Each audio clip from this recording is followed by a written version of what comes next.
talk to my Facebook family real quick. How y'all living? Alright? Okay, man, I just came back home, man. I know y'all looking at me like, man, Omar, you look kind of spiffy. What's going on, bruh? I just came back from a job interview, man. I had an interview down here at Clark County, so I'm just gonna go ahead and just give y'all these three things. Prayer, preparation, then we gotta perform. Y'all understand what I'm saying? When it comes to a job interview, when it comes to making a speech, anything like that, when it comes down to you trying to talk to somebody, if you got an issue with those three things: prayer, preparation, performance. Okay, you see how they all link together? You see how they're all connected? You know, that was my mindset going into this interview. I had to make sure I said a prayer, you know what I'm saying, making sure I was prepared. You know, I done did a mock interviews. I done went back, sat down. I done went through the whole job interview process by myself 2 times. Everything from the first handshake to all the questions to the final handshake. I went through all of that, so I can honestly say that I was well prepared for that interview. So if y'all want to, you know, find out how that interview goes, you just feel free to hit me up and I'll let you know. Anyway, I just had celebrated a birthday back on January 3rd, and I really do appreciate all the birthday shout outs you guys sent to me. Okay, I got a list of you right now. You know, but Maurice sent the shout out, Anthony, you know what I'm saying, Big Bro Anthony.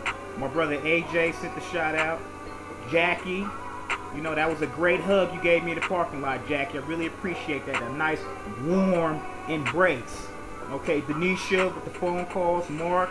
You know, Mark, he's not only going to wish you happy birthday, he's going to have some words of encouragement to go with it. So, Brother Mark, I appreciate that. Mom and Dad, you know, I love you guys. I appreciate the birthday shout out. Carlin, you know, Dwayne Duskin, you know, I appreciate that, man. You know, Sister Nicole, you know, Chris, shout out to Chris Wharton, I appreciate it, bro. Courtney just sent me a shout out. My cousin Sade out in North Carolina, I appreciate that. Kim, that was a nice shout out you sent me. All my relatives, you know, back home in North Carolina as well as here in Vegas, you know, I appreciate the birthday shout out. I know y'all trying to figure out, Omar, what you do for your birthday? It was just a real low-key, quiet day, man. I got up, prayed to God that I made it to another birthday. You know, that's first and foremost. You know, I thank Him from being able to protect me for 27 years. There's a lot of brothers that don't get to see age 27, man.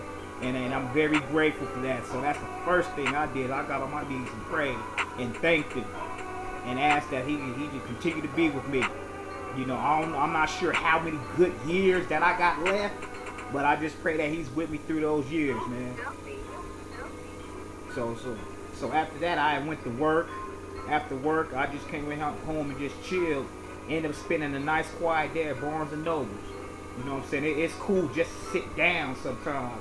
You ain't got to go out to the club and party it out. You ain't got to go to this place, making it rain, be out all night. You can't do it. All you can do is just enjoy your birthday. You know what I'm saying? So I do want to just send that birthday shout out to you guys. I appreciate those messages and all that. Anyway, I just want to just drop some jewels real quick. Some financial jewels. You know, for especially for the sisters out there.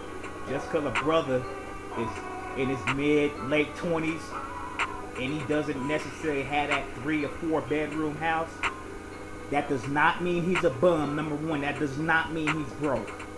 Okay, let me repeat that. Just because a brother does not have a house yet does not make him a bum. That does not make him broke. Okay? It's real simple. We might not have the means right now to do so. You know what I'm saying? We might not have the type of job that allows us to do that, or to have the resources necessary to have that career. So just because we don't have that quite yet, do not just automatically just throw us off to the back burner like we're not doing something. Believe me, some of us are trying to get our money together. I'm not just talking about checking account and savings account either. You know, that's the basic stuff that you should have. Everybody should have that. I'm not talking about that. I'm talking about the 401ks. You know what I'm saying? I'm talking about Roth IRAs, retirement. I'm talking about an emergency fund, you know, just in case. If you have to be out for a period of time from a job, anything like that, you got stuff that can back you up. Okay, I even went as far as to get my own life insurance policy. I done went ahead and bought me a $200,000 life insurance policy on myself. And it ain't costing me nothing but $30.50 a month. Shout out to Primerica. Primerica, my boy Josh hooked me up with that. I appreciate that, bro. Life insurance policy, baby. So just in case, if anything happened to me, if I go before my parents do, everything's taken care of. We ain't got to worry about doing no fish fries, no potlucks to raise money for my funeral, because guess what? Life insurance policy, those are my contingencies right there. They get the benefit of that. So they could just, we're just going to go ahead and cash out about $4,000. We can take care of the funeral, nothing to it. You see what I'm saying? So just because we don't have that house just yet, that does not mean that we ain't trying to make moves. We are trying to make moves. We are just handling our business. It's just gonna take a longer to do so. So it was just a real quick show today. I pretty much just want to be real brief with y'all, but I'm gonna go ahead and get something to eat. I'm starving, so I'm gonna holler at y'all later. Peace.